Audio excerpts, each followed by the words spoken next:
बस वाली भैया, रुक जाइए। आपने हनुमान के समक्ष कोई विकल्प नहीं छोड़ा, इसीलिए हनुमान आपसे युद्ध करने के लिए प्रस्तुत है।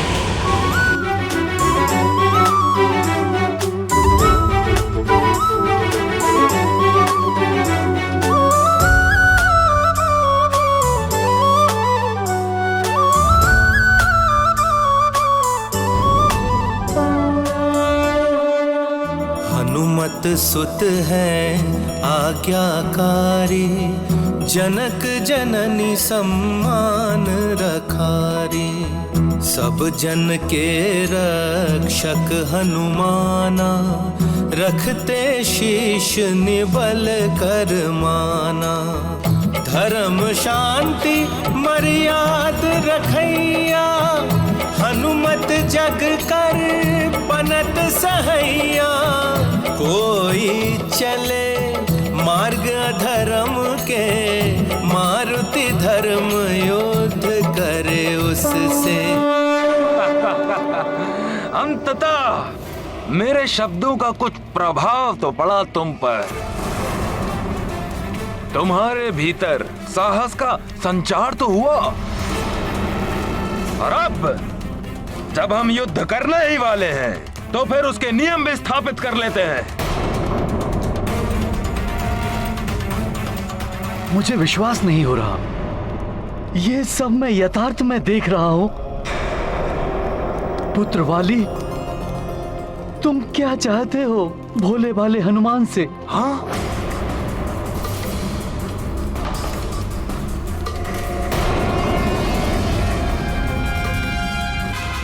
ये मरकट हनुमान भोला भाला नहीं है, अत्यंत शक्तिशाली है ये। और अब इस युद्ध में इस मरकट को पराजित कर मैं ये प्रमाणित कर दूंगा कि मुझ में इससे कहीं अधिक शक्ति है। वाली भैया, अब कुछ और सुनना कहना व्यर्थ है। हमारा युद्ध होगा ये तो निश्चित हो चुका है। आप उसके नियम स्थापित कर रहे थे। इतनी बार अस्वीकार करने के बाद अब युद्ध के लिए तुम्हारी उत्सुकता देखकर वाली अत्यंत प्रसन्न हुआ। सुनो मरकट, इस युद्ध के नियम कुछ इस प्रकार होंगे।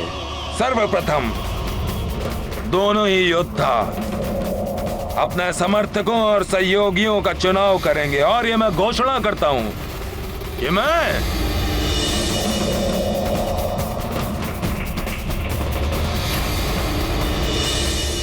असुरों का सहयोग प्राप्त करूंगा।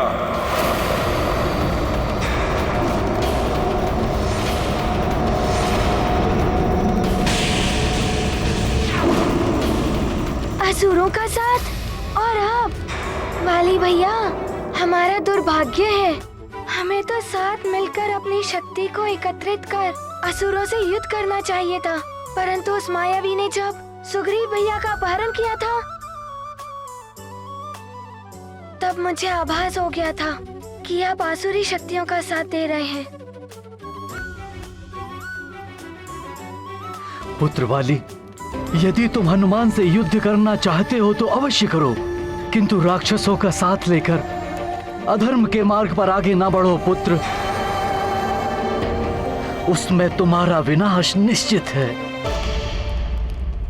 हाँ वाली भैया, आप किसी को भी अपने साथ चुन लीजिए, परंतु राक्षसों का ध्येय प्रभु के कार्य में व्यवधान डालना है और हरि भक्तों को परेशान करने में उन्हें बहुत आनंद आता है।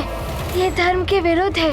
मुझे तुम्हारा उपदेश नहीं चाहिए मरकट, मैं वही करूंगा जो मेरी इच्छा होगी।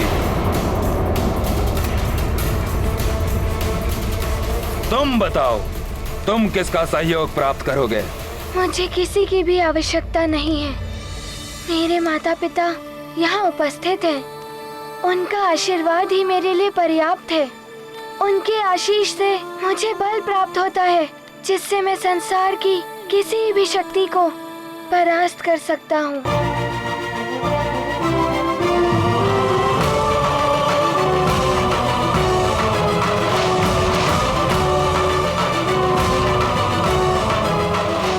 जैसी तुम्हारी इच्छा।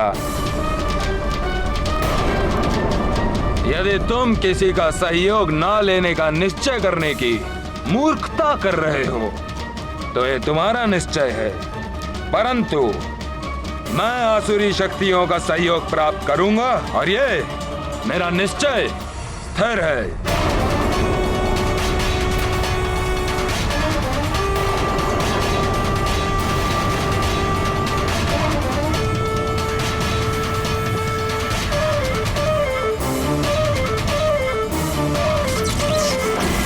नहीं वाली,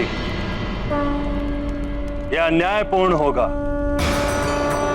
हनुमान के विरुद्ध युद्ध में तुम आसुरी शक्तियों का प्रयोग नहीं कर सकते। प्रणाम वायुदेव। आप सबका कल्याण।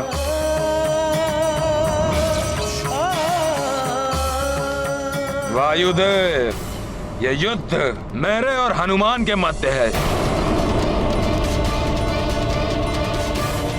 और इसमें हस्तक्षेप करने का आपको कोई अधिकार नहीं है। वाली, तुमने हमारा अपमान किया, हमने उसे स्वीकार किया, किंतु तुम वायुदेव का अपमान करने का उद्दंड नहीं कर सकते। वायुदेव, वाली भैया मेरे अग्रज हैं। वो अपनी शक्ति के अहंकार से भ्रमित हो चुके हैं। उनके इस व्यवहार के लिए मैं आपसे क्षमा मांगता हूँ। बस मरकट, बस। महानतम वाली किसी से भी क्षमा नहीं मांगता और तुम्हें भी उसकी ओर से किसी से क्षमा याचना करने की कोई आवश्यकता नहीं है। अब भी समय है। मैं तुम्हें पुनः सचेत कर रहा हूं। अपने अहंकार को त्याग कर धर्मोचित व्यवहार करो, अन्यथा तुम्हारा यह अहंकार तुम्हारे लिए विनाश का कारण अवश्य बनेगा। इस युद्ध के परिणाम की प्रतीक्षा कीजिए वायुदेव। आपको स्वयं ज्ञात हो जाएगा कि कौन विजयी होगा और किसका पतन होगा। वाली भैया, वायुदेव का अपमान कर आपको कुछ प्राप्त नहीं होगा। बताइए, इस युद्ध का कोई और नियम है क्या? हाँ है, एक अंतिम नियम। हमारा यह युद्ध प्रतिदिन सूर्योदय से सूर्यास्त तक होगा और ये युद्ध तभी समाप्त होगा जब हम दोनों में से किसी एक की मृत्यु या निश्चित पराजय होगी।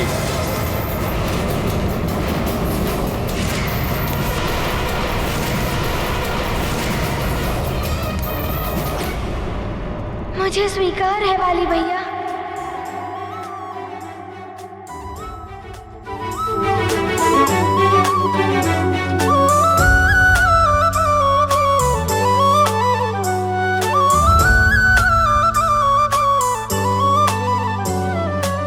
वाली, तुमने सभी मर्यादाओं का हनन किया है, अपने बड़ों का निरादर और तिरस्कार किया है। तो हम कैसे विश्वास कर लें कि तुम्हारे द्वारा निर्धारित किए गए नियमों का तुम उल्लंघन नहीं करोगे?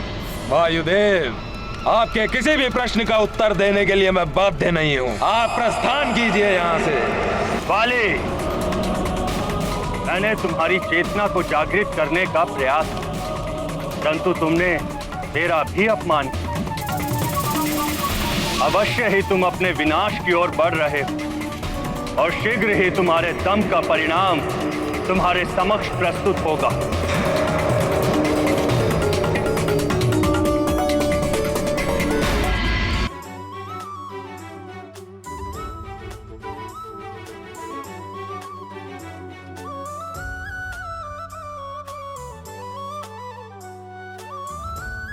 मेरा आशीर्वाद हनुमान के साथ है।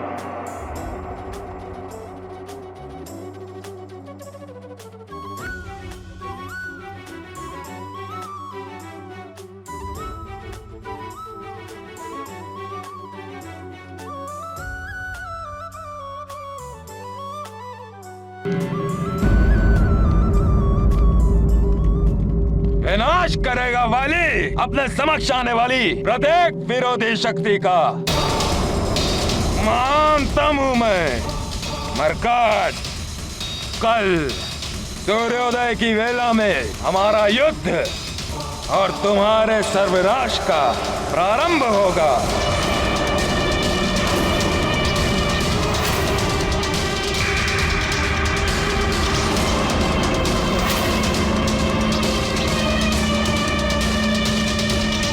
वाली भैया, मैं प्रस्तुत हो जाऊंगा, परंतु उसके पूर्व आपको वचन देना होगा हमारे इस द्वंद्व युद्ध के अंत होने तक सुग्रीव भैया का कोई अनिष्ट नहीं होना चाहिए। बस इतनी सी बात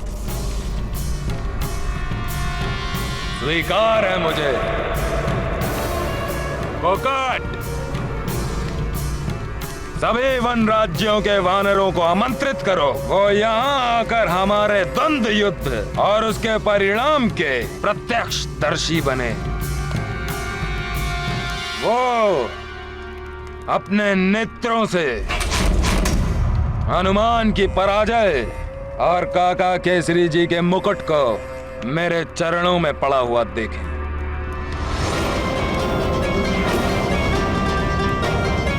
हनुमान, अब जितनी इच्छा हो उतना आशीष ले लो अपने माता पिता से। कल युद्ध भूमि में तुम्हें उनकी आवश्यकता होगी।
वाली अत्यंत शक्तिशाली है, परंतु हनुमान को पराजित करना इतना सहज नहीं।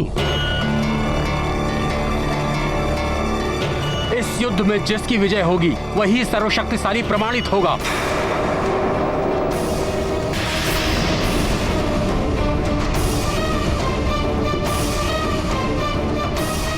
आज महाबली हनुमान और युवराज वाली के मध्य भयंकर युद्ध होने वाला है।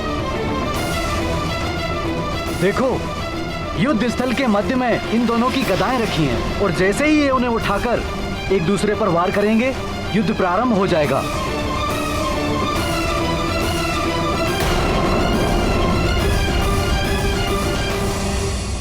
युवराज वाली के नेत्रों को देखो, जैसे घृणा और क्रोध की ज्वाला से धधक रहे हो। अनेक प्रकार के वरदान मुझ में समाहित हैं।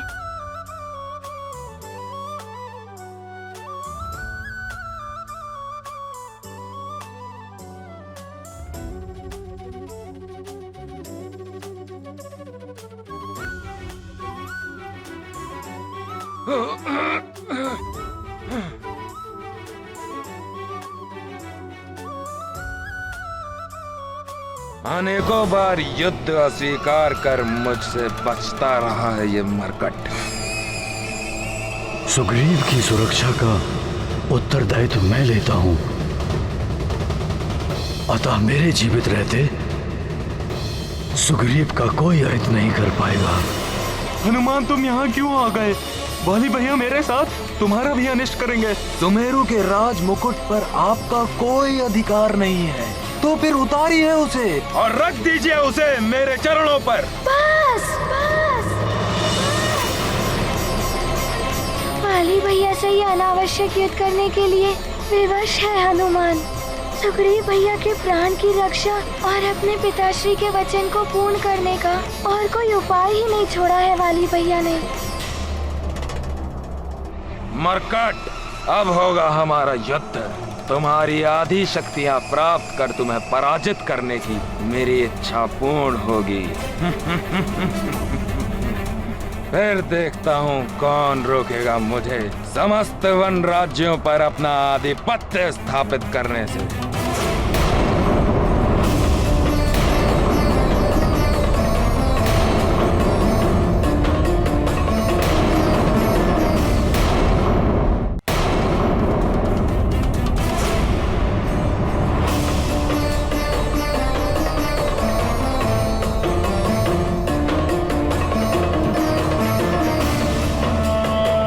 ये कैसा दुर्भाग्य है। अपने वाली भैया पर वार करना होगा हनुमान को। नहीं, मुझे पुनः वाली भैया से अनुरोध कर इस निरर्थक युद्ध को थामने का प्रयास करना चाहिए। वाली भैया, आप हनुमान के अग्रज हैं। हनुमान आपसे अपार स्नेह करता है। वाली भैया, हनुमान आपका शत्रु नहीं, आपका मित्र है। वाली भैया, हनुमान का ये निवेदन स्वीकार कर लीजिए। शांति पूर्वक एक बार पुनः विचार कर लीजिए। सुग्रीव भैया को मुक्त कर इस व्यर्थ युद्ध को टाल दीजिए। टाल दूं ये युद्ध? जाने दूं तुम्हें यहाँ से? अपने परम शत्रु को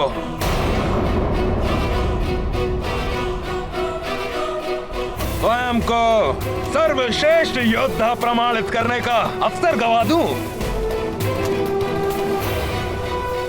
मरकट, मूर्ख समझा है महानतम वाली को। ऐसा कदापि नहीं होने दूंगा मैं। महानतम वाली अपने निश्चय पर अडिग है। यह युद्ध भी होगा और महानतम वाली के हाथों तुम्हारी पराजय भी।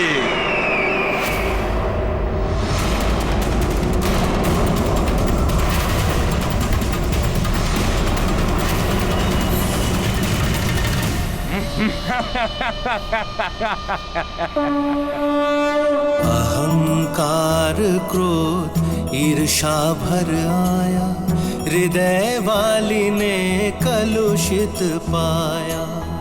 वाली युद्ध में रचे कुनीति, हनुमत हृदय निश्चल सुनीति।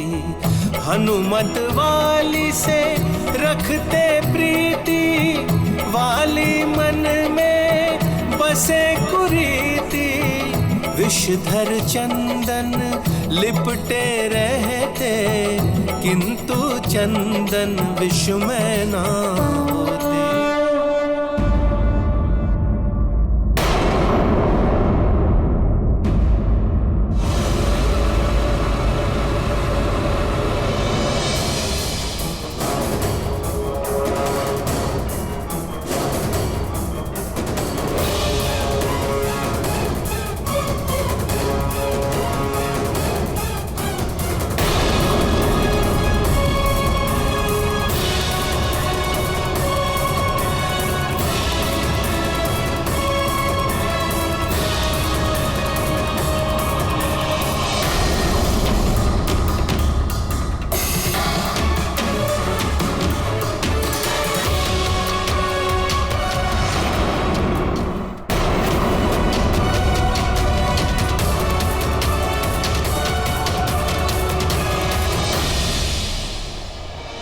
माता हूँ तुम्हारी हनुमान। तुम्हारा हृदय कितना निष्कपट और निर्मल है। जानती हूँ कि तुम्हें तुम्हारे भ्राता समान वाली से युद्ध करने में कितनी वेदना हो रही होगी, किंतु वाली अपना हठ नहीं त्यागने वाला। अपना अस्त्र उठाओ पुत्र।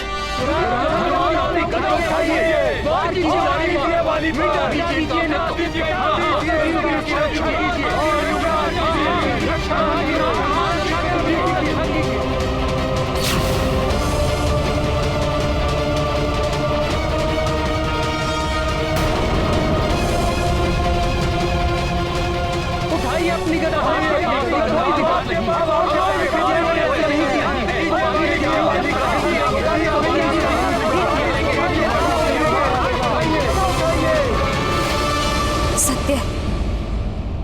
यदि वाली पराजित हो गया तो उसका अंत हो जाएगा, और यदि वो जीत गया तो सुग्रीव का वध कर।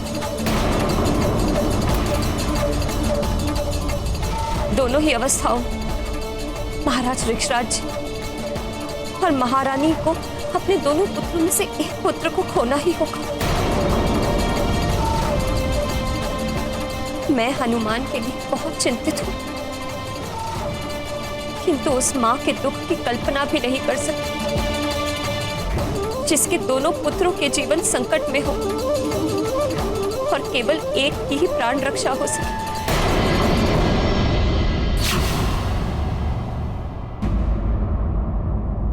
तुम मुझे वचन दो कि तुम हमेशा सुग्रीव की रक्षा तो करोगे, किंतु तुम्हारे और वाली के मध्य कभी युद्ध की स्थिति बनी तो तुम उसका वध नहीं करोगे। महारानी माँ, मैं आपको वचन देता हूँ कि आपने जैसा कहा है वैसा ही होगा।